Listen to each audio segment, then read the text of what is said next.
Welcome to the Workplace Wellbeing Essential Series. I'm Mari Ryan. I'm the CEO and founder of Advancing Wellness. It's my pleasure to welcome you today to this expert interview where we explore topics that impact employee well-being. My guest today is Scott Crabtree.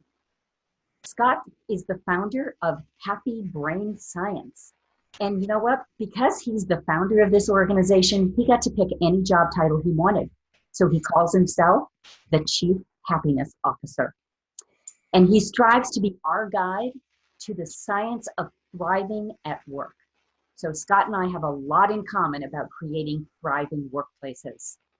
Scott has numerous repeat customers, including NBC, Nike, Boeing, Intel, Hewlett-Packard, Kaiser Permanente, and the list goes on. And he has had a 30-year career in which he served as leaders in game development and software engineering. He's founded startups and worked in a variety of technology companies, both large and small.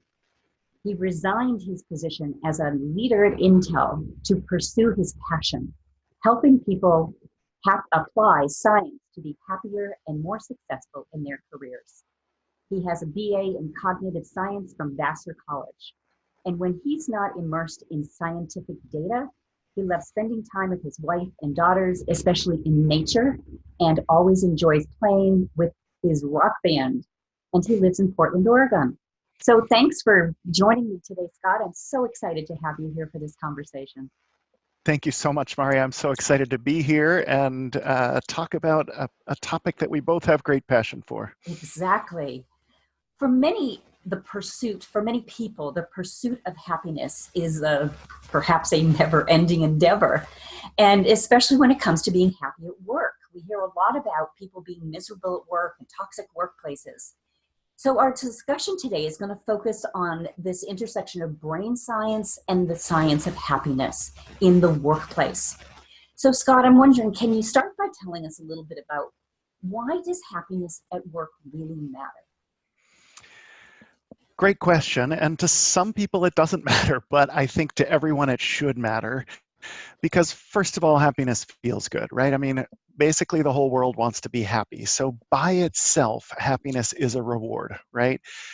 But for some people, that's not enough. But good news, as you may know, science says that a lot of benefits come with happiness. It's not a universal statement, and I don't want to overstate it, but basically a lot of peer-reviewed scientific data suggest that happier brains work better in almost all circumstances. Again, not every single one, but most circumstances. Now, we can't be happy all the time. Bad things happen in life, and unpleasant emotions, sadness, anger, and more are just part of life. So this is not about eliminating negative emotions. But science suggests ways we can choose more happiness at work and in life.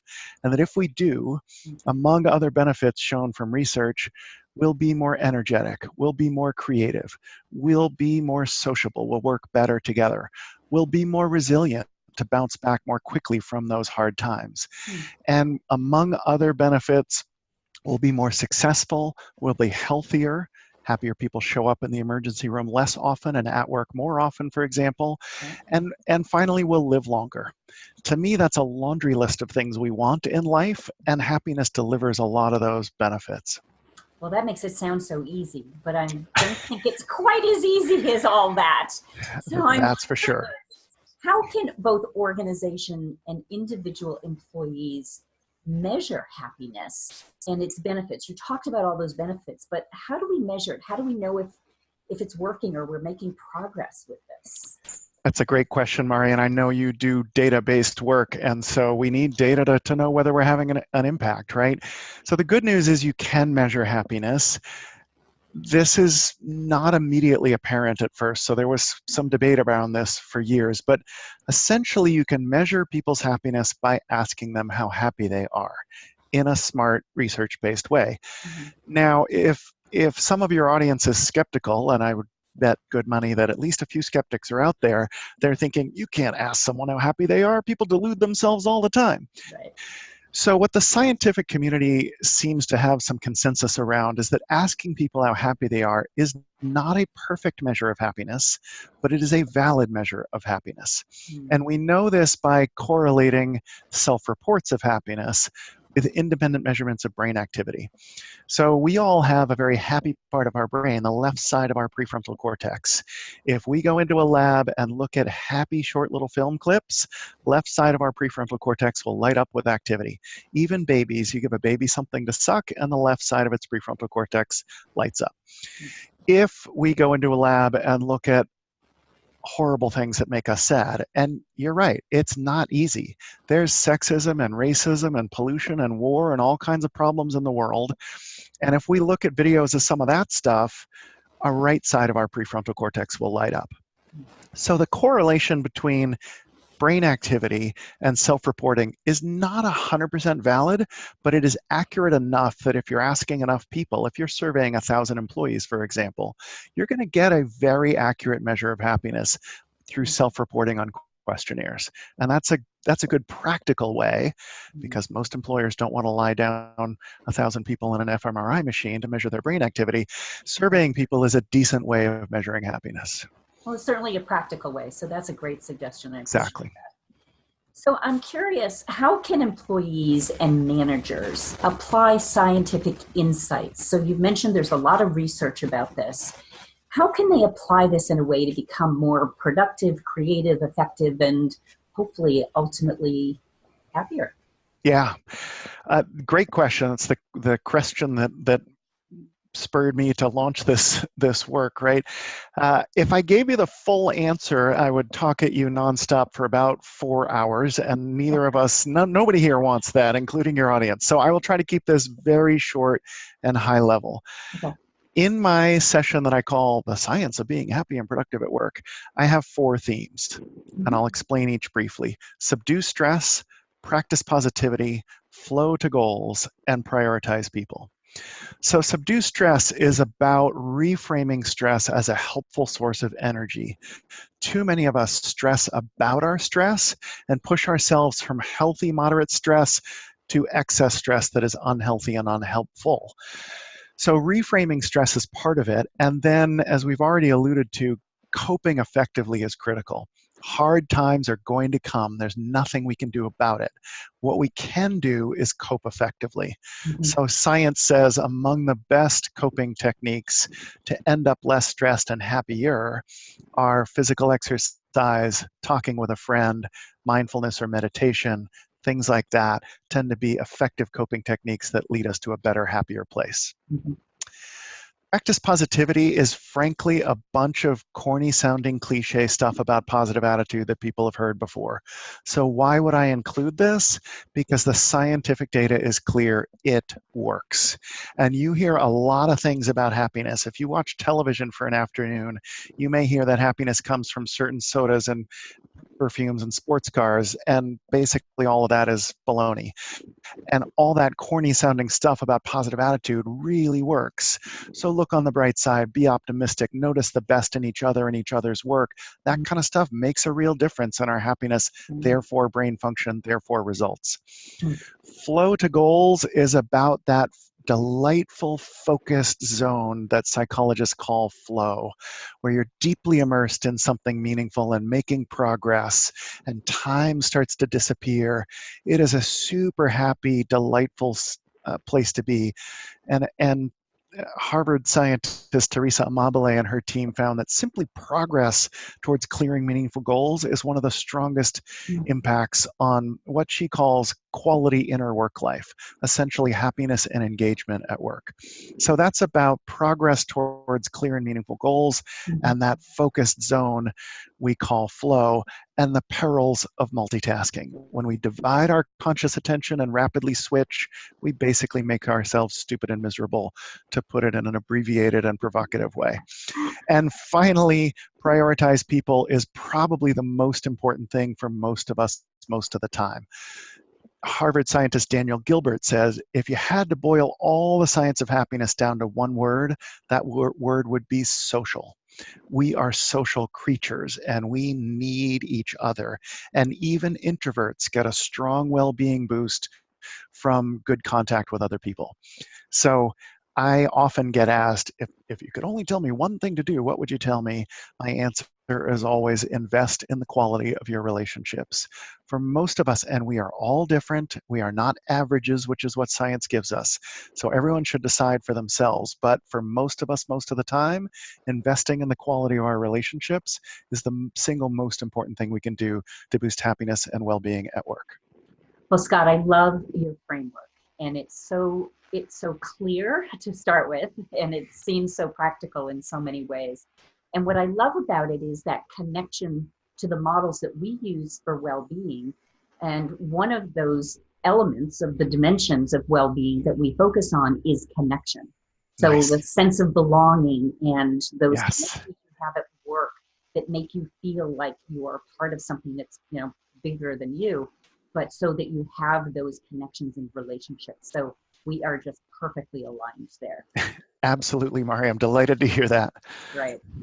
I'm just curious as well about this concept of the brain science, and how can leaders practically think about applying some of this and some of this science of happiness to create cultures where people are going to be creative and innovative at work?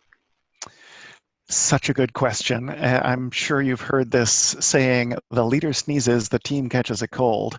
Leaders have a strong impact on their teams and how they behave. So first of all, I apologize to whoever said this first, because I don't know who to attribute this quote to, but I once heard a person say, tell me how you're compensating your people, and I will tell you how they're behaving. Mm, So, in my experience, too often leaders say, we value teamwork, and then they promote the jerk that causes damage everywhere they go but produces great individual results, right? So, if you want teamwork, pay for teamwork.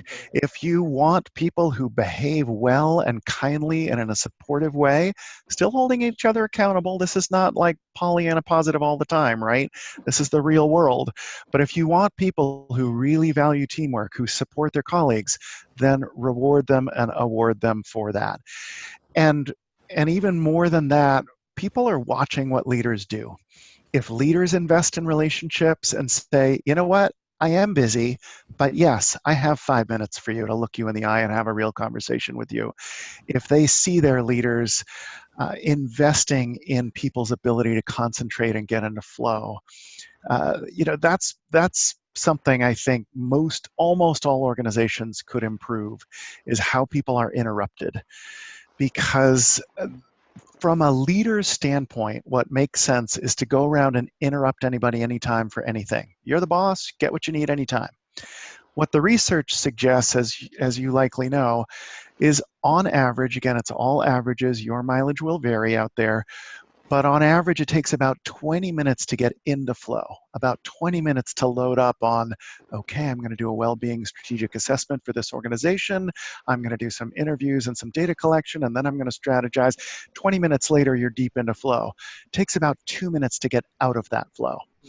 So if a boss comes to you in the middle of computer programming or designing a new jet engine or whatever hard work you're doing, and they talk to you for 3 minutes and go away, it's as if they've taken a half hour of your time and extra happiness and flow and engagement from you.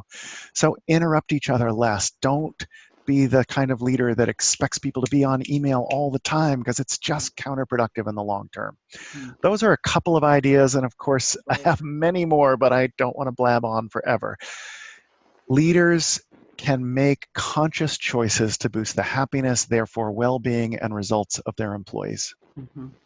Well, such great points, and I agree so much with them. And I love the whole concept of flow, because I'm all about flow experiences. Yeah. And I'm curious as well about what you talk about there really goes to how we can create situations or create the conditions where employees can be more engaged. And Hmm. I'm just curious, from your perspective, how does the brain science and the happiness science support the engagement aspects?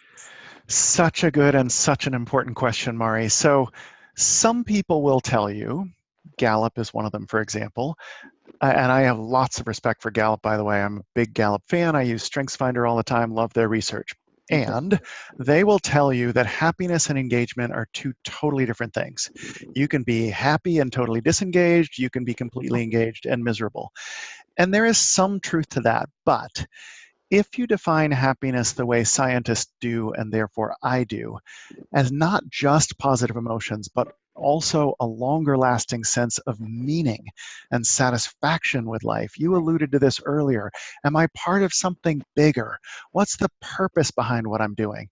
If you include that in happiness, as scientists do, and therefore I do, then still happiness and engagement are not the same thing, but boy, they are tightly woven with each other. A lot of what you do, and using strengths at work is a great example, a lot of what you do to get one will also get you the other. Quality relationships, trust, the why behind what you're doing, the meaning, so many things that will deliver employee engagement will also deliver happiness, and things that deliver happiness will also deliver engagement. And that's part of why I love the work that we both do so much, is that it's win-win. This is not how employers can squeeze more productivity out of employees while they ruin their lives, right? The data suggests that those most engaged at work have better lives at home as well. It's obviously correlative data only, and I'm not claiming causality here, but the data is that more engaged employees, their kids behave better in school. The ripple effects are many for well-being at work. Well, that was going to be my next question, is how do we link all of this back to well-being? And I think you just did. You know, it's interesting because I got into this world through the happiness door. I read The How of Happiness by Sonia Lyubomirsky, and it was my introduction to the science of happiness. And I discovered in that book all the benefits that come with happiness. And I was like, I want to know this and do this and be this. I want to be engaged and resilient and sociable and healthy and live along. Sign me up. I'm diving into the happiness research, right? Well, the world of positive psychology and related sciences has said, yes, absolutely, it's important and it's valuable, and there's multiple components to it. So Martin Seligman, who is one of the founding fathers of positive psychology, he has this PERMA model, which stands for positive emotions, engagement, meaning, relationships, and accomplishment. And I think particularly in a work setting that you and I both focus on, that's a good comprehensive view of how happiness and meaning and accomplishment and relationships, it all rolls together into what we can safely call well-being at work, which is so win-win-win. It's win for the employees, win for the employers, and win for everybody they are serving. It certainly is, and that's why we're so passionate about the work we do. Exactly. That's great. I'm curious then, if our audience wants to learn a little bit more about you and the work that you're doing, Scott, where can they find you? Thank you for asking. There's so much more about the science of happiness. So I have a bunch of free resources on my site, which is happybrainscience.com. Among other things you'll find there are a recommended reading list where I review a bunch of books that are wonderful resources.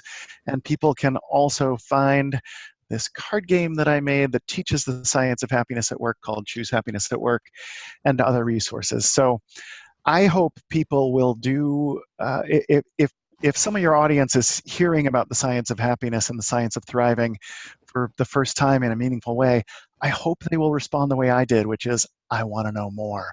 I want to learn more. I want to know this. I want to apply it. I want to live it. Because if all of us experienced more happiness, the world would be a much better place. Wouldn't it? And so that's just amazing that you are out there being the advocate for creating these wonderful workplaces where people can thrive and where they will indeed find some happiness. Scott, I'm so excited. Thank you for being here. Any final comments before we finish today?